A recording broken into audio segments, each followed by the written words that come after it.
ലോകത്തിൻ്റെ നാനാഭാഗങ്ങളിലേക്ക് വചനം എത്തിക്കുവാൻ, വചന വീഥി,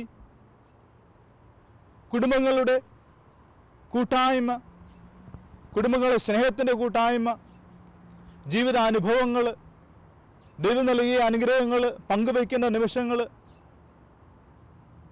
ഫാമിലി ഇൻസെറ്റ് എന്ന പ്രോഗ്രാമിലൂടെ നമുക്ക് കാണാവുന്നതാണ്.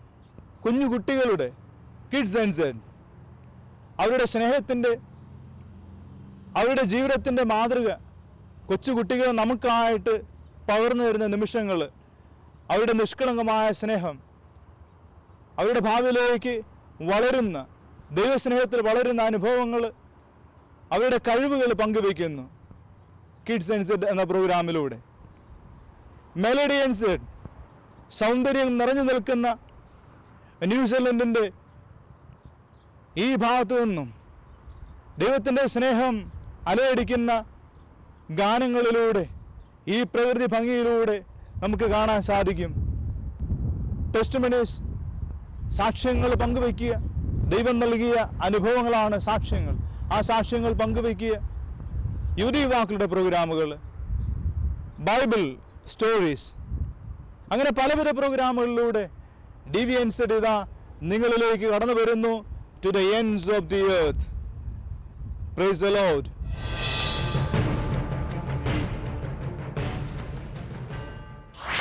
മിശിഹായ സ്നേഹമുള്ള സഹോദരി സഹോദരങ്ങളെ, DVNZ വചനവേദിയിലേക്ക് ഏവർക്കും സ്വാഗതം.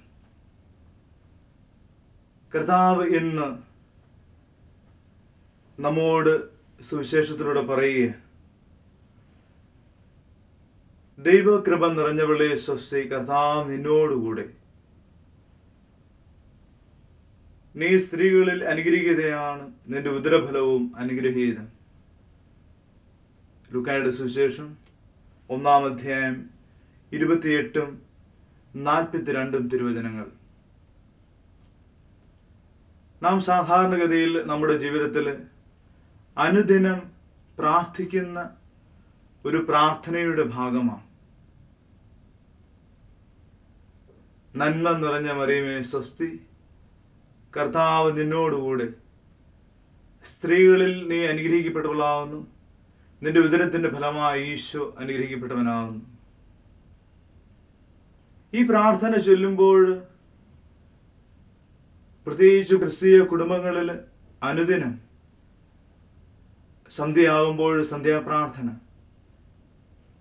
കുടുംബനാഥനും കുടുംബനാഥയും മക്കളും എല്ലാം ചേർന്ന് ചൊല്ലുന്ന പ്രാർത്ഥനയാണ്. പ്രത്യേകിച്ച് കുന്ത നമസ്കാരത്തിൽ ഈ പ്രാർത്ഥനയുടെ ഉദ്ദേശം എന്താണ്? എന്തിനാണ് ഈ പ്രാർത്ഥന ചൊല്ലുന്നത്? പലപ്പോഴും മറ്റ് സഹോദരങ്ങൾ, ക്രൈസ്തവ സഹോദരങ്ങൾ എടുത്തു പറയുന്നൊരു കാര്യമുണ്ട്. അതായത് മാതാവിനെ വിളിച്ചപേക്ഷിക്കുന്നു, മാതാവിനെ സ്തുതിക്കുന്നു, വണങ്ങുന്നു, ആരാധിക്കുന്നു, അതല്ലേ ഈ സത്യക്രിസ്ത്യാനികൾ ചെയ്യുന്നത് എന്ന് പറഞ്ഞ് ഈ പ്രാർത്ഥനയുടെ ഫലം എന്താണെന്നോ, ഈ പ്രാർത്ഥനയിലൂടെ എന്താണ് നമുക്ക് ലഭിക്കുന്നതെന്നോ മനസ്സിലാക്കാതെ ഇതിങ്ങനെ ദുഷിച്ച് പറയുമ്പോൾ അത് കേട്ട് പലപ്പോഴും ഈ പ്രാർത്ഥന പോലും ചെല്ലാൻ സാധിക്കാത്ത എത്രയോ ഭവനങ്ങൾ, കത്തോലിക്ക ഭവനങ്ങളിൽ നിന്നും അതിൻ്റെ അന്തസത്ത അടർത്തി മാറ്റി മാതാവിനോടുള്ള ഭക്തിയാണ്, മാതാവല്ല പ്രധാനപ്പെട്ടത്, യേശുവാണ് പ്രധാനപ്പെട്ടത്, വചനമാണ് പ്രധാനപ്പെട്ടത്, അപ്പം അതുകൊണ്ട് മാതാവിനെ വണങ്ങാൻ പാടില്ല, മാതാവിൻ്റെ അടുക്കൽ മാധ്യസ്ഥ യാചിക്കാൻ പാടില്ല എന്ന് പറഞ്ഞ് പിന്തിരിപ്പിച്ച് വിശ്വാസം പോലും നഷ്ടപ്പെടുത്താൻ ഇടയുള്ള വ്യക്തികൾ നമ്മുടെ ഇടയിൽ കടന്നു വരുന്നു. പ്രിയമുള്ളവരെ, അങ്ങനെയുള്ള വ്യക്തികളും ഓർക്കുക, കാണുക, കേൾക്കുക, എന്താണ് ഈ നന്മ നിറഞ്ഞ മറിയമേ എന്ന പ്രാർത്ഥനയിലൂടെ നാം ചെയ്യുന്നത്. നന്മ നിറഞ്ഞ മറിയമേ സ്വസ്തി, കർത്താവ് നിന്നോടുകൂടെ. ലൂക്കായുടെ സുവിശേഷം 1-ാം അധ്യായം 28-ാമത്തെ വചനം. ഗബ്രിയേൽ മാലാഹ കന്യകയായ മറിയത്തിൻ്റെ അടുക്കൽ വന്ന് മറിയത്തെ അഭിസംബോധന ചെയ്യുന്നതാണ്. എന്തുകൊണ്ടാണ് ഗബ്രിയേൽ മാലാഹ മറിയത്തെ ഇത്രമാത്രം കരുതലോടെ, എത്രമാത്രം സ്നേഹത്തോടെ നന്മ നിറഞ്ഞ മറിയമേ എന്ന് വിളിച്ച് അഭിസംബോധന ചെയ്യുന്നത്? എന്നിട്ട് അവൾക്ക് സ്തുതി പറയുകയും. നമ്മൾ സാധാരണ സ്തുതി ചെല്ലാറില്ലേ? ആരെങ്കിലും നമ്മുടെ അടുത്തേക്ക് കടന്നു വരുമ്പോൾ, അച്ഛന്മാരുടെ അടുത്തേക്ക് ആരെങ്കിലും കടന്നു വന്നാൽ എന്താണ് പറയുന്നത്? ഈശോ മിശിഹായ്ക്ക് സ്തുതിയായിരിക്കട്ടെ. അച്ഛനല്ല സ്തുതി ചെല്ലുന്നത്, പിന്നെ ആർക്കാണ്? ഈശോ മിശിഹായ്ക്കാണ്. അപ്പോൾ എപ്പോഴും സ്തുതിയായിരിക്കട്ടെ എന്ന് നാം എടുത്തു പറയുമ്പോൾ ആർക്കാണ്? ഈശോയ്ക്കാണ്. അപ്പൊ യേശുവിന് നൽകുന്ന സ്തുതി. അപ്പൊ ഇവിടെ മറിയമേ, നന്മ നിറഞ്ഞ മറിയമേ നിനക്ക് സ്വസ്തി എന്ന് പറയുമ്പോൾ, ഇപ്പൊ അവിടെ മാതാവിനെ സ്വസ്തി പറയുമ്പോൾ എന്താണ്? നന്മ നിറഞ്ഞവളാണ്. എന്താണ് നന്മ?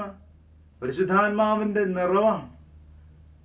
പരിശുദ്ധാത്മാവിന്റെ വരദാന ഫലങ്ങളിൽപ്പെട്ടതാണ്. അപ്പൊ ആ ദാനമായ നന്മ നിറഞ്ഞവളാണ് ഈ നിൽക്കുന്നത്. അതുകൊണ്ടാണ് അവൾക്ക് സ്വസ്തി പറയുന്നത്. പരിശുദ്ധാത്മാവിനാണ് ശരിക്കും പറഞ്ഞാൽ ആ സ്വസ്തി നൽകുന്നത്. എന്നിട്ട് അവളോട് പറയുകയാണ്, നന്മ നിറഞ്ഞ മറിയമേ സ്വസ്തി, കർത്താവ് നിന്നോടുകൂടെ. കർത്താവ് നിന്നോടുകൂടെ ഉള്ളത് കൊണ്ടാണ് ഞാൻ നിനക്ക് സ്വസ്തി പറയുന്നത്, അല്ല മറ്റൊന്നും കൊണ്ടല്ല. പിന്നെ സ്ത്രീകളിൽ നീ അനുഗ്രഹിക്കപ്പെട്ടവളാണ്.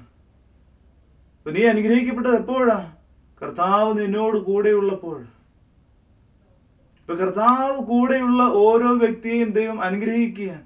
അവരെല്ലാം വിളിക്കും അനുഗ്രഹം നിറഞ്ഞവളെ, അനുഗ്രഹം നിറഞ്ഞവനെ എന്നെല്ലാം വിളിക്കും. എപ്പോഴാ? കർത്താവ് കൂടെയുള്ളപ്പോൾ. അതുകൊണ്ടാണ് പിന്നീട് നാം കാണുന്നത് ഈ നന്മ നിറഞ്ഞവൾ അതെന്താണെന്ന് വ്യക്തമായിട്ട് മനസ്സിലാക്കി കഴിഞ്ഞപ്പോൾ അവൾ എങ്ങോട്ട് പോവുക? അവൾ നേരെ എലിസബത്തിന്റെ അടുത്തേക്ക് പോവുക. പ്രായമായ എലിസബത്ത് 6 മാസം ഗർഭിണിയാണ്. അവളെ പോയി കണ്ട് കാര്യങ്ങൾ മനസ്സിലാക്കാൻ, കാര്യങ്ങൾ അറിയാൻ, ആ സ്നേഹം പങ്കുവയ്ക്കാൻ, സമാധാനം പങ്കുവയ്ക്കാൻ, സന്തോഷം പങ്കുവയ്ക്കാൻ, ആശ്വസിപ്പിക്കാൻ, അങ്ങനെ സഹായിക്കുവാനായിട്ട് മറിയം എലിസബത്തിന്റെ അടുത്തേക്ക് ഓടിപ്പോകുകയും അവിടെ ഓടി ചെല്ലുമ്പോൾ നമുക്കറിയാം അവിടെ സംഭവിച്ചത് എന്താണ്. അവർ പരസ്പരം കണ്ടു.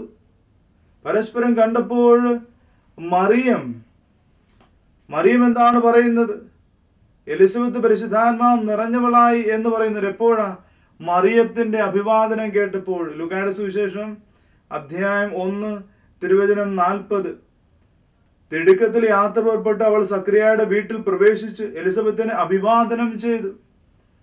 ആ നിമിഷം മറിയത്തിന്റെ അഭിവാദനം കേട്ടപ്പോൾ എലിസബത്തിന്റെ ഉദരത്തില് ശിശു കുതിച്ചു ചാടി. എലിസബത്ത് പരിശുദ്ധാത്മാവ് നിറഞ്ഞവളായി. അപ്പൊ മറിയം പരിശുദ്ധാത്മാവിനാൽ നിറഞ്ഞവളായപ്പോൾ ആ പരിശുദ്ധാത്മാവിന്റെ നിറവ് അവളിലൂടെ, അവൾ മറ്റുള്ളവർക്ക് സ്വസ്തി പറഞ്ഞപ്പോൾ അവളിലൂടെ എലിസബത്തിലേക്ക് പ്രവേശിക്കുക. പരിശുദ്ധാത്മാവിന്റെ നിറവ്.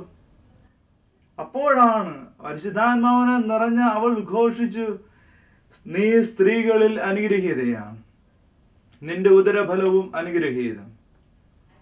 അപ്പൊ പരിശുദ്ധാത്മാവിന്റെ നിറവ് കടന്നു വരുമ്പോഴാണ് ഈ അനുഭവം ഉണ്ടാകുന്നത്. പ്രിയമുള്ളവർ, ഈ അനുഭവത്തിലേക്ക് നമുക്ക് പ്രവേശിക്കാൻ സാധിക്കണമെങ്കിൽ അതിനാണ് ഈ പ്രാർത്ഥന ചൊല്ലുന്നത്. നന്മ നിറഞ്ഞ മറിയമേ സ്വസ്തി, കർത്താവ് നിന്നോടുകൂടെ, സ്ത്രീകളിൽ നീ അനുഗ്രഹിക്കപ്പെട്ടവളാവുന്നു, നിന്റെ ഉദരഫലം അനുഗ്രഹീതമാകുന്നു. അത് പറയാനായിട്ട് നമുക്ക് സാധിച്ചാൽ, ആ പ്രാർത്ഥന ചൊല്ലാൻ നമുക്ക് സാധിച്ചാൽ, അതായത് ആ പ്രാർത്ഥന ചൊല്ലുമ്പോഴാണ് പരിശുദ്ധാത്മാവിന്റെ നിറവ് ലഭിക്കുന്നത്.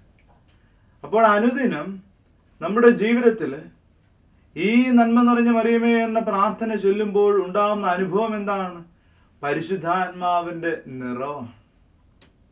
അപ്പൊ ആത്മാവിന്റെ നിറവ് ലഭിക്കാൻ വേണ്ടിയിട്ടാണ് ഈ പ്രാർത്ഥന ചൊല്ലുന്നത്. അല്ലാതെ പരിശുദ്ധ കന്യാമറിയത്തെ പുകഴ്ത്താനല്ല, അല്ലെ പരിശുദ്ധ കന്യാമറിയത്തെ സ്തുതിച്ച് ആരാധിക്കാനല്ല. പരിശുദ്ധ കന്യാമറിയം നമ്മോട് പറയുന്നത്, ആ പരിശുദ്ധ കന്യാമറിയം നമ്മോട് ഒരേ ഒരു കാര്യം മാത്രം. എന്താണ്? പിതാവിനെ സ്തുതിച്ച് ആരാധിക്കുമ്പോൾ, പരിശുദ്ധാത്മാവിനെ സ്തുതിച്ച് ആരാധിക്കുമ്പോൾ, പുത്രനായ ദൈവത്തെ സ്തുതിച്ച് ആരാധിക്കുമ്പോൾ നമ്മിലേക്ക് കൃപ കടന്നു വരും. നമ്മൾ കൃപ നിറയണമെങ്കിൽ, ആത്മാവിന്റെ കൃപ നിറയണമെങ്കിൽ ഈ പ്രാർത്ഥന ചൊല്ലാൻ നമുക്ക് സാധിക്കണം. നമ്മുടെ എല്ലാം കുടുംബങ്ങളിൽ അനുദിനം കൊന്തയുരുട്ടിക്കൊണ്ട് ഈ പ്രാർത്ഥന ചൊല്ലുമ്പോൾ ഓർക്കുക, വേറൊന്നുമല്ല, പരിശുദ്ധാത്മാവിന്റെ നിറവ് ആ ഭവനത്തിൽ നിറഞ്ഞു നിൽക്കും. ഒരു പിശാചിനോ പൈശാചിയോ പീഡയ്ക്കോ ആ ഭവനത്തെ ഒന്നും ചെയ്യാൻ സാധിക്കില്ല. കാരണം പരിശുദ്ധാത്മാവിന്റെ നിറവ് ഉള്ള ഭവനമാണ്. ആ ആത്മാവിന്റെ നിറവിലേക്ക് കടന്നു വരാനാണ് ഈ പ്രാർത്ഥന നമ്മെ സഹായിക്കുന്നത്, ഈ വചനം നമ്മെ സഹായിക്കുന്നത്. പ്രിയമുള്ളവരെ, അതുകൊണ്ടാണ് ഈ പ്രാർത്ഥന അനുദിനം ചെല്ലേണ്ടത്.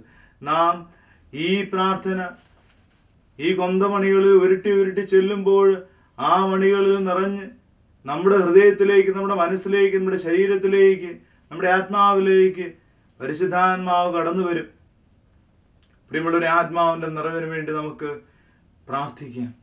അനുദിന ജീവിതത്തിൽ ഈ പ്രാർത്ഥന ചൊല്ലുമ്പോൾ ഈ ഓർമ്മയോടെ ആത്മാവിന്റെ നിറവാണ് നമുക്ക് ലഭിക്കുന്നത്, മറ്റൊന്നുമല്ല. അല്ല, മറിയത്തെ അല്ല.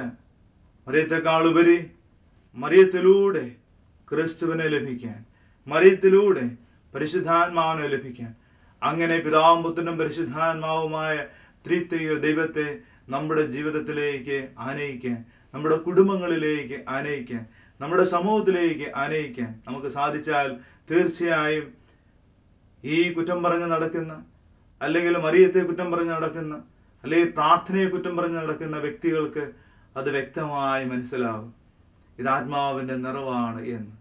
അതിനായി നമുക്ക് പ്രാർത്ഥിക്കാം. നമുക്ക് കരങ്ങൾ കൂപ്പി പരിശുദ്ധ കന്യാമറിയത്തെ ഓർത്തുകൊണ്ട് ആ അമ്മയിലൂടെ നമുക്ക് ലഭിച്ച പുത്രൻ, ആ അമ്മയിലൂടെ നമുക്ക് ലഭിച്ച പരിശുദ്ധാത്മാവ് ഇന്നും നമുക്ക് ലഭിക്കാൻ ആ അമ്മയാണ് ഇതിനെല്ലാം കാരണം. ആ അമ്മയെ സമർപ്പിച്ചുകൊണ്ട് ആ അമ്മയോട് ചേർന്ന് നമുക്ക് പ്രാർത്ഥിക്കാൻ സാധിക്കട്ടെ. നമുക്കൊന്നു ചേർന്ന് പ്രാർത്ഥിക്കാം.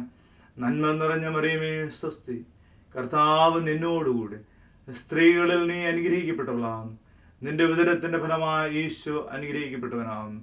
പരിശുദ്ധ മറിയമേ, തമ്പുരാന്റെ അമ്മേ, പാപികളായ ഞങ്ങൾക്ക് വേണ്ടി ഇപ്പോഴും ഞങ്ങളുടെ മരണസമയത്തും തമ്പുരാനോട് അപേക്ഷിക്കണമേ. രണ്ടാമത്തെ ഭാഗം നിങ്ങൾ കേട്ടില്ലേ? നിങ്ങൾ പ്രാർത്ഥിച്ചില്ലേ? ഇപ്പോൾ എന്താണ്? പരിശുദ്ധ മറിയമേ, തമ്പുരാന്റെ അമ്മേ, പാപികളായ ഞങ്ങൾക്ക് വേണ്ടി എപ്പോഴും ഞങ്ങളുടെ മരണസമയത്തും തമ്പുരാനോട് അപേക്ഷിക്കണമേ.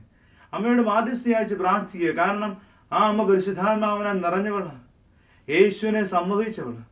അപ്പോൾ ആ യേശുവിനെ സ്വീകരിക്കാനായിട്ട് സാധിക്കണമെങ്കിൽ, പരിശുദ്ധാത്മാവിനെ സ്വീകരിക്കാൻ സാധിക്കണമെങ്കിൽ ആ അമ്മയുടെ മാധ്യസ്ഥയായിട്ട് പ്രാർത്ഥിക്കുമ്പോൾ തീർച്ചയായും ആ അനുഭവത്തിലേക്ക് നമുക്കും കടന്നു വരാൻ സാധിക്കും.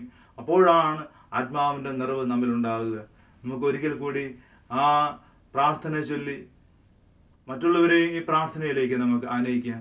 എന്നെ കേൾക്കുന്നവർ, കാണുന്നവർ, പ്രിയമുള്ളവരെ, നമുക്ക് ഒന്നുചേർന്ന് പ്രാർത്ഥിക്കാം. നന്മ നിറഞ്ഞ മറിയമേ സ്വസ്തി, കർത്താവ് നിന്നോടുകൂടെ സ്ത്രീകൾ അനുഗ്രഹിക്കപ്പെട്ടവളാകുന്നു, നിന്റെ ഉദരത്തിൻ ഫലമായി ഈശോ അനുഗ്രഹിക്കപ്പെട്ടവനാകുന്നു. പരിശുദ്ധ മറിയമേ, തമ്പുരാന്റെ അമ്മേ, പാപികളായ ഞങ്ങൾക്ക് വേണ്ടി എപ്പോഴും ഞങ്ങളുടെ മരണസമയത്തും തമ്പുരാനോട് അപേക്ഷിച്ചൊള്ളണമേ. ആമേൻ. പിതാവിനും പുത്രനും പരിശുദ്ധാത്മാവിനും സ്തുതി, ആദ്യയിലെ പോലെ ഇപ്പോഴും എപ്പോഴും എന്നേക്കും. ആമേൻ. Praise the Lord.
സ്ത്രീകളിലേറ്റം അനുഗ്രഹീതേ, നിന്നുദരഫലമായി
വിദേശ രാജ്യങ്ങളിലെ പുതിയ തലമുറയോട് അച്ഛന് എന്താഹ്വാനമാണ് നൽകുവാനുള്ളത്? നമ്മുടെ ഒരു ക്രൈസ്തവ സമൂഹത്തിൽ ഉള്ളൊരു സന്ദേശം എന്ന രീതിയിൽ ഏറ്റവും നല്ലത് ദേവാലയത്തോട് ചേർന്ന് നിൽക്കുക, വൈദികരോട് ഒത്തുനിൽക്കുക. എങ്കിൽ സഭയുടെ പാരമ്പര്യങ്ങളും പ്രബോധനങ്ങളും ഒക്കെ പുതിയ തലമുറയ്ക്ക് കൊടുക്കാൻ ഇവിടെയുള്ളവർക്ക് കഴിയും. നമ്മുടെ കാരണവന്മാർ നമ്മളെ സത്യവിശ്വാസം പഠിപ്പിക്കുകയും സമൂഹത്തിൻ്റെ ധാർമ്മിക വശങ്ങൾ പഠിപ്പിക്കുകയൊക്കെ ചെയ്തു. അതിൻ്റെ ഫലമായിട്ട് ഒരു നല്ല സമൂഹം വളർന്നു വന്നു. അതാണ് നിങ്ങൾ ഇന്നിവിടെ ഇതുപോലെ ഒരു നല്ല സമൂഹമായിട്ട് ജീവിക്കുക. ഇത് അടുത്ത തലമുറയ്ക്ക് നമ്മൾ കൊടുക്കണമെന്ന വരിയിൽ നമുക്കും വേണം ഇതേ ബന്ധം പള്ളിയോട്, പട്ടക്കാരോട്, കൗദാശി ജീവിതത്തോട്. അങ്ങനെ ചേർന്ന് നിൽക്കുമ്പോൾ ക്രമീകരിക്കുന്ന ചില പ്രോഗ്രാംസൊക്കെ വരും. കുറച്ച് ധ്യാനിച്ച് വളർന്നവർക്ക് കരിസ്മാറ്റിക് നവീകരണ ധ്യാനങ്ങൾ അതിൻ്റെ വളർച്ചാ രീതിയിലും പറ്റും.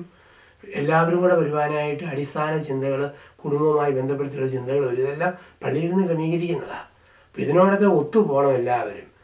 ഒറ്റപ്പെട്ടു പോകാനുള്ള വഴിയുള്ളവരുണ്ട്, ഇതൊന്നും ഒരു ബന്ധമില്ലാതെ പോകുന്നവരുണ്ട്. അവരുടെ കുടുംബങ്ങൾ സാവധാനം മക്കൾ നഷ്ടപ്പെടും, കുടുംബജീവിതത്തിനും തകർച്ചകൾ വരും.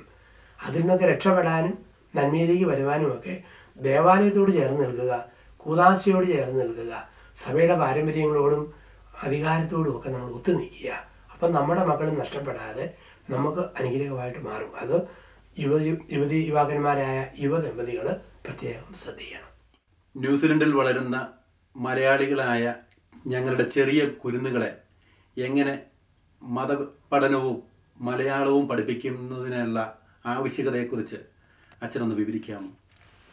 ഇന്ന് അച്ഛന്മാരൊക്കെ ഉള്ള കേന്ദ്രങ്ങളിൽ ദേവാലയത്തിൽ നേരിട്ട് ക്രമീകരിക്കുന്ന വേദപാഠ ക്ലാസ്സുകളുണ്ട്, മലയാളം ക്ലാസ്സുകളുണ്ട്, കല, ഡാൻസ്, സംഗീതം അങ്ങനെ പഠിപ്പിക്കുന്ന കേന്ദ്രങ്ങളുണ്ട്. നമ്മുടെ എല്ലാ രാജ്യങ്ങളും ഇന്നത് ചെയ്യുന്നുണ്ട്. പ്രത്യേകിച്ച് മാതൃഭാഷയിൽ ഒരു പ്രാവീണ്യം കൊടുക്കുവാനും ഒക്കെ ആയിട്ട്. കാരണം കൊച്ചുകുട്ടികൾ വീട്ടിൽ ചെല്ലുമ്പം വല്യപ്പനോടും വല്യമ്മയോടും ഒക്കെ വർത്തമാനം പറയണമെങ്കിൽ ഈ മലയാള ഭാഷ വേണം. എങ്കിൽ അവർക്കൊന്ന് ഓമനിപ്പിക്കാനും കൊഞ്ചിക്കാനും പറ്റും. കുഞ്ഞുങ്ങൾക്ക് അറ്റാച്ച്മെൻറ്റ് തോന്നാനും മാതാപിതാക്കൾക്ക് ആശ്രയം തോന്നാനും കാരണം അത്യാവശ്യമാണ്. അല്ലെങ്കിൽ വല്യപ്പനും വല്യമ്മയൊക്കെ കൊച്ചുമക്കളിൽ നിന്ന് അകന്നു പോകും വർത്തമാനം പറയാൻ പറ്റാത്തതുകൊണ്ട്. അപ്പം അതിന് പള്ളികൾ ക്രമീകരിക്കുന്നത് അങ്ങനെയുണ്ട്. ഇനി അച്ഛന്മാരൊന്നും ഇല്ലാത്തടത്ത് ദൈവാനുഭവമുള്ള ആത്മാവിന് മുമ്പോട്ട് വരണം. മുമ്പോട്ട് വന്നിട്ട് എല്ലാ വേദപാഠ ക്ലാസ്സുകളും നടത്താൻ പറ്റിയില്ലെങ്കിലും പലയിടത്തും ചെയ്യുന്ന പോലെ ഒരു ആദ്യത്തെ 4-5 വയസ്സ് വരെയുള്ളവരെ ചുമ്മാ ഇരുത്തിയും പിന്നെ ഒരു 1-നും 5-നും ഇടയിലുള്ളവർക്ക് ഒരു ഗ്രൂപ്പ്, 5-നും 8-നും ഉള്ളവർക്ക് ഒരു ഗ്രൂപ്പ്, 9-ഉം വരെ 8-ഉം 12 വരെ മറ്റൊരു ഗ്രൂപ്പ്, അങ്ങനെയൊക്കെയുള്ള വേദപാഠത്തിൻ്റെ പുസ്തകങ്ങൾക്ക് നമ്മുടെ ഇന്ന് കേരള സഭയുടെ തന്നെ പുസ്തകം ഇംഗ്ലീഷ് കിട്ടും. അമേരിക്കയിലൊക്കെ ഉപയോഗിക്കുന്നു, യൂറോപ്പിൽ ഉപയോഗിക്കുന്നു. അത് നമ്മുടെ ന്യൂസിലൻഡിലൊക്കെ കൊണ്ടുവരണം. കൊണ്ടുവന്നിട്ട് ഏതെങ്കിലും ലീഡേഴ്സ് താല്പര്യമെടുത്തിട്ട് സഭയെ സ്നേഹിക്കുന്നവർ നഷ്ടം സഹിച്ച് ഇങ്ങനെയുള്ള ലീഡർഷിപ്പ് കൊടുത്താൽ കുറച്ച് കഴിഞ്ഞ് വളർന്നു വരുമ്പം പുതിയവരും അവരുടെ മക്കളെയൊക്കെ അതിലേക്ക് വിടും. ആരെങ്കിലും തുടങ്ങിയില്ലെങ്കിൽ ഒരിക്കലും നടക്കുകയല്ലോ. ആരെങ്കിലും ഒന്ന് തുടങ്ങുക. അങ്ങനെ തുടങ്ങിയാൽ തീർച്ചയായിട്ടും ആ പ്രസ്ഥാനം വളർന്നു വരും. അതിന് നല്ല അല്പം സമയമൊക്കെ ഉള്ള യുവതികളായ കുടുംബനാഥന്മാരും ഒക്കെ സമയം കണ്ടെത്തണം. അതിനെ കണ്ടെത്താൻ ഇപ്പം ഒരാൾക്ക് തന്നെ പറ്റുകയില്ലേ, പലരും കൂടി ടീമായിട്ടാണെങ്കിലും മാറി മാറി പഠിപ്പിക്കുകയും മാസത്തിൽ ഒരു ദിവസമെങ്കിലും അങ്ങനെ ഒരു ഞായറാഴ്ച അല്ലെ പറ്റുന്നൊരു ദിവസമോ ഏതെങ്കിലും ഒരു മണിക്കൂറിൽ കുഞ്ഞുങ്ങളെ കൂട്ടി സഭയുടെ പാരമ്പര്യങ്ങളും വേദപാഠങ്ങളും സത്യ ഉപദേശങ്ങളും ഒക്കെ പറഞ്ഞു കൊടുക്കണം. അതിന് ആരെയും ഇൻട്രസ്റ്റ് എടുക്കണം. നമുക്കറിയാം ഇംഗ്ലണ്ടിലൊക്കെ ഒരു കാലത്ത് സഭ തകർന്നപ്പോൾ തോമസ് മോറിനെ പോലെയുള്ള ആത്മായരാണ് സഭയ്ക്ക് വില കൊടുത്ത് കടന്നു വന്നത്. ഇപ്പം കേരളത്തിൽ നമുക്കറിയാം സഭയിൽ ഒരു ആത്മായൻ ഒത്തിരിയേറെ ശക്തിയോടെ വളർന്നു വന്നു. എടുത്തുവായിൽ പുത്തമ്പറമ്പിൽ തോമച്ചൻ എന്ന് പറയുന്ന ഒരു കുടുംബനാഥൻ അദ്ദേഹത്തിൽ നിന്ന് വിശുദ്ധിയുടെ പടവിലേക്ക് സഭയിൽ നിന്ന് ഓരോ അതിൻ്റെ പ്രോസസ്സ് നടന്നുകൊണ്ടിരിക്കുകയാണ്. അപ്പം അവരെ അങ്ങനെ ഒരു വ്യക്തിക്ക് അത്രയും സ്വാധീനിക്കാൻ പറ്റിയിട്ടുണ്ട്. ഇതുപോലെ നമുക്കും ഇങ്ങനെ കൊച്ചു കൊച്ചു കാര്യം, ഒരു സൂര്യൻ്റെ പ്രകാശം കൊടുക്കാൻ പറ്റിയില്ലെങ്കിലും മിന്നാമിനിങ്ങനെ വെട്ടം കൊടുക്കുക, അത് നമ്മളെ നട്ടെടുത്ത് നമ്മൾ ചെയ്യുക. മോശയുടെ ദൈവം പറഞ്ഞല്ലോ, നിൽക്കുന്നിടം പരിശുദ്ധമാണ്. എല്ലായിടത്തും പോയി ഒത്തിരി കാര്യം ചെയ്യുന്നതിലല്ല, കുടുംബജീവിതത്തെ ബലപ്പെടുത്തിക്കൊണ്ട് തന്നെ മറ്റു കുടുംബങ്ങളിലെയും കുഞ്ഞുങ്ങളെയും രക്ഷിക്കാനും നന്മയിൽ വളർത്താനും ആരെങ്കിലും ഇൻട്രസ്റ്റ് എടുത്ത് ഇറങ്ങിയാൽ തീർച്ചയായിട്ടും സഭയിൽ നിന്ന് പ്രോത്സാഹനം ഉണ്ടാകും. ആരിൽ ഇറങ്ങുമ്പം പല പല കമൻറ്റ് പറയാൻ പലരുമുണ്ട്. കമൻറ്റുകളിൽ നോക്കിയെന്നാൽ ലോകം വളരുകയല്ലോ. അനർഹമായ കമൻറ്റുകൾ പട്ടി കുരയ്ക്കുന്നതിൻ്റെ വിലയെ കൊടുക്കാവൂ. യാത്ര കടന്നു പോകുമ്പോൾ എത്രയോ പട്ടി വഴിയെന്ന് കുരയ്ക്കും. പട്ടി കുരയ്ക്കട്ടെ, നമുക്ക് ലക്ഷ്യം പട്ടിയുടെ വരയല്ല ലക്ഷ്യമാണ്. ഇതുപോലെ കമൻറ്റ് പലതും പറയും, അവനെന്തോ നേട്ടമുണ്ട്, അവക്കെന്തോ നേട്ടമുണ്ട്. ഇതൊന്നും നോക്കാതെ നമ്മൾ കഷ്ടപ്പെടുക. ഭർത്താവ് പറഞ്ഞിട്ടുണ്ടല്ലോ, മാരകമായത് എന്ത് കുടിച്ചാലും നിന്നെ ബാധിക്കുകയില്ല. ഏത് കമൻറ്റ് വന്നാലും തളരരുത്. നമ്മളായിരിക്കുന്നിടത്ത് നമ്മുടെ കുഞ്ഞുങ്ങൾക്ക് വേണ്ടി എന്തെങ്കിലും തുടങ്ങി വെക്കുക. അതിന് സഭയുടെ ഔദ്യോഗിക പുസ്തകമുണ്ട്, അത് ആരംഭിക്കുക. ദൈവം വളർത്തും. നന്മയോടെ ചിന്തിക്കുന്ന ഏത് സംരംഭത്തെയും ദൈവം വളർത്തും. ആത്മാവിൻ്റെ അഭിഷേകം ഉണ്ടായിരിക്കും. കേരളത്തിൽ ഈയിടെയായി കണ്ടുവരുന്ന ഒരു പ്രവണതയാണല്ലോ മദ്യപാനം. വിദേശ രാജ്യങ്ങളിലും മദ്യപാനത്തിൻ്റെ പ്രവണതയുണ്ട്. അതിൽ നിന്ന് വിമുക്തി നേടുവാൻ ഞങ്ങൾക്ക് ഒരാഹ്വാനം നൽകാം. നമുക്കറിയാം, മനുഷ്യന് എന്നും 3 പ്രലോഭനങ്ങളുണ്ട്. അത് പർദീസ മുതൽ ആരംഭിക്കുന്നതാണ്. സാത്താൻ്റെ ആദ്യ പ്രലോഭനം ഇതായിരുന്നു: കാണാൻ കൗതുകമുള്ളതിനെ കാണിച്ചു കൊടുത്തു പഴം. പിന്നെ മനുഷ്യന് തിന്നാൻ സുഖം, ജഡത്തിൻ്റെ ആഗ്രഹം. ഒപ്പം അമർത്യനായിരിക്കണം, മഹിമ. ഇതായിരുന്നു ആദ്യത്തെ പ്രലോഭനം. ഇതുതന്നെയായിരുന്നു ക്രിസ്തുവിന് സാത്താൻ കൊടുത്ത പ്രലോഭനം. കല്ലിനെ അപ്പമാക്കി ഭക്ഷിക്കുക, ദേഹത്തിൻ്റെ പ്രവണത. ഈ കാണുന്ന എല്ലാം തരാം. കണ്ണുകളുടെ ദുരാശ. നീ എന്നെ ആരാധിച്ചാൽ പ്രതാപവാനായിത്തീരും, ജീവിതത്തിൻ്റെ അഹന്ത. ഇതാണ് മനുഷ്യൻ്റെ 3 പാപങ്ങളെന്നും. അതാണ് 1 യോഹന്നാൻ 2:17 ഇത് തന്നെയാണ് യോഹന്നാൻ പറയുക. മനുഷ്യൻ്റെ സകല തിന്മകളും കണ്ണുകളുടെ ദുരാശ, ജഡത്തിൻ്റെ ദുരാശ, ജീവിതത്തിൻ്റെ അഹന്ത. ഇതിലാണ്. അതിൽ ജഡത്തിന് ദുരാശയപ്പെടുന്നതാണ് മദ്യപാനം എന്നൊക്കെ പറയുക. പൗലോസ്ലീഹ ഗലാത്യർ 5:21 പറയുന്നുണ്ട്, മദ്യപാനി സ്വർഗ്ഗരാജ്യത്തിന് യോഗ്യനല്ലെന്നൊക്കെ. അപ്പം നമ്മൾ കണ്ണടച്ച് എല്ലാ കുടിയും തിന്മ എന്നുള്ളത് പറയാനും പറ്റുമല്ല. അത് ലോകത്തിൻ്റെ കൾച്ചർ, സാമൂഹിക പശ്ചാത്തലം ഒക്കെ നമ്മൾ മാനിക്കുകയും ചെയ്യുന്നുണ്ട്. എവിടെയാണ് തിന്മ? ഇത് അടിമത്തത്തിലേക്ക് വീഴിച്ചിട്ട് മനുഷ്യനെ തകർക്കുന്ന രീതിയിലേക്ക് വരുന്നു. ഭാര്യയ്ക്ക് ഭർത്താവ് വൈൻ കുടിക്കുന്ന പോലെ ഇഷ്ടമല്ലെങ്കിൽ ആ ഭർത്താവ് കുടിക്കരുത്. അത് ഭാര്യയെ മാനിച്ച്, മക്കളെ മാനിച്ച്, കുടുംബത്തെ മാനിച്ച്. അല്പം കുടിക്കുന്നതിന് എപ്പോഴും കുടിക്കാൻ ടെൻഡൻസി ഉണ്ടാകുന്നതിനാണെങ്കിലും അവൻ അതിലേക്ക് പോകരുത്. വീട്ടിൽ അല്പം വൈൻ കുടിച്ചിട്ട് കൂട്ടുകാർ കൂടുമ്പോൾ ഇഷ്ടം വീണ്ടും അതിലേക്ക് വീഴുന്നവനും പോകരുത്. ഡോക്ടർ പറയുന്നു അല്പം ബ്രാൻഡി കുടിച്ചിട്ട് കിടന്നാൽ നല്ലത്, അവനത് ചെയ്യട്ടെ. അത് മെഡിക്കൽ അഡ്വൈസാണ്. ഇപ്പം നമ്മൾ കണ്ണടച്ച് പറയുകയല്ല. പക്ഷെ ഇതിനകത്തൊരു തിന്മയുള്ളത്, ഇത് ഒരു ചെറുതിൽ തുടങ്ങിയാൽ ചെറുതിൽ തീരുകയില്ല, വലുതിലേക്ക് വളർന്നു വരും. കേരളത്തിലൊക്കെ കുടിച്ച് നശിപ്പിക്കുന്നതിനും അത് നമുക്കൊരു പക്ഷേ ഇവിടുത്തെ ന്യൂസിലൻഡിലോ നമ്മുടെ യൂറോപ്യൻ സമൂഹത്തിലോ ഒന്നും കാണണമെന്നില്ല. പക്ഷെ എങ്കിലും ഈ ഒരു ടെൻഡൻസി ഒരു വലുതിൻ്റെ വളർച്ചയ്ക്ക് തുടക്കമാകാം. അതിൽ അപകടമുണ്ട്. ഇതിങ്ങനെയൊക്കെ ചിലപ്പം ചിലരൊക്കെ കുടിച്ച് പൂസായിട്ട് നടക്കുന്ന കാണുമ്പോൾ ആൾക്കാർക്ക് തോന്നും ഇത് നല്ല ഹരവാണ്, അവിടെ മെത്തേ കൂടെ നടക്കുന്ന പോലെ സ്റ്റെപ്പ് വെച്ച് പോകുമ്പോൾ. പക്ഷെ അതൊന്നും ഹരവൊന്നുമല്ല. അത് അണയാൻ പോകുന്ന വിളക്കിൻ്റെ അവസാനത്തെ കരിന്തിരി കത്തലാണ്, ആളിക്കത്തലാണ്. ഒരു തടാകത്തിൽ 100 വരാല് കിടപ്പുണ്ടായിരുന്നു. 99 ചെറുവരാലും ഒരു മൂത്ത വരാലും. മീൻപിടുത്തക്കാരൻ ചൂണ്ടയിൽ മണ്ണരെ കോർത്ത് തടാകത്തിലേക്ക് ഇട്ടു. എല്ലാ വരാലും വാലാട്ടി ചെകിട് കുലുക്കി ചുറ്റും നടന്നു. മൂത്ത വരാൽ പറഞ്ഞു, കുഞ്ഞുങ്ങൾ മാറി നിൽക്കും, ഞാൻ പോയി നോക്കാം. പോയി ഒറ്റ കൊത്തിയപ്പോൾ മനസ്സിലായി ഇനി ഊരാൻ പറ്റിയല്ല. ആ സമയം ചൂണ്ടക്കാരൻ ചൂണ്ട അങ്ങ് പൊക്കി. വായുവിൽ നൂലിൽ കിടന്ന് മീൻ ഇങ്ങനെ കിടന്ന് വല്ലാതെ പിടയ്ക്കുമ്പം താഴെയുള്ള കൊച്ചുമീനൊക്കെ അറിയാതെ പറയാം, ഓ ഇത് വെള്ളം, കല്ല്, മുട്ടി, പായൽ, കമ്പ്, കോല്, വൃത്തികെട്ട വെള്ളം. ചേച്ചിയുടെ സന്തോഷം കണ്ടില്ലേ, എന്തോരം ആനന്ദമാണ്. കണ്ടില്ലേ, ഡിസ്കോ ഡാൻസ് കളിക്കുന്നു, ബ്രേക്ക് ഡാൻസ് കളിക്കുന്നു. അത് മീനിൻ്റെ ഡിസ്കോ ഡാൻസോ ബ്രേക്ക് ഡാൻസോ അല്ല, അവസാനത്തെ മരണവെപ്രാളമാണ്. ഇതുപോലെയാണ് കുടിക്കുന്ന കുടിയൻ്റെ കോമാളിത്തരം, അവൻ്റെ മരണവെപ്രാളമാണ്. മയക്കുമരുന്നിന് അടിമയാകുന്നവൻ്റെ ബഹളങ്ങൾ അവൻ്റെ മരണവെപ്രാളമാണ്. അത് ഹരവോ രസമൊന്നുമല്ല. ഈ ഒരു ചിന്ത ഒരിക്കലും മനുഷ്യൻ്റെ മനസ്സിലുണ്ടാകരുത്. കുടിച്ച് കൂട്ടുകൂടിയാലേ ടീമാവുള്ളൂ. അല്ലെങ്കിൽ ഞാൻ സർക്കിളിൽ നിന്ന് പുറത്താകും, അല്ലെങ്കിൽ അല്പം ഒന്ന് കുടിച്ചില്ലെങ്കിൽ അവരുടെ കൂടെ ചേരാൻ പറ്റുകയില്ലല്ലോ. അതൊക്കെ വെറും ചൂണ്ടയുടെ കൊത്തൽ മാത്രമാണ്. തിന്മ തിന്മയായിട്ട് തന്നെ കാണുക, അരുതാത്തത് അരുതാത്തതായിട്ട് കാണുക, നിഷിദ്ധമായത് നിഷിദ്ധമായിട്ട് കാണുക. തിന്മയിലേക്ക് നയിക്കുന്ന ഓരോ പ്രവണതയിലും ചേരാതിരിക്കുക, അതിൻ്റെ ബലപ്രയോഗം നടത്തുക. തമ്പുരാൻ പറഞ്ഞല്ലോ, സ്നാപയോഹന്നാൻ്റെ വരവിന് ശേഷം ദൈവരാജ്യം ബലപ്രയോഗത്തിലൂടെയാണ്. അത് മറ്റൊരാളുടെ ശരീരത്തിൻ്റെ മേലല്ല, എൻ്റെ ചിന്തകളുടെ മേൽ, എൻ്റെ വാക്കുകളുടെ മേൽ, എൻ്റെ ആസക്തികളുടെ മേൽ, എൻ്റെ വികാരങ്ങളുടെ മേൽ ഒരു ബലപ്രയോഗം ഞാൻ നടത്തണം. ആ ബലപ്രയോഗത്തിലൂടെ എന്നെ തന്നെ ഞാൻ അതിജീവിക്കണം.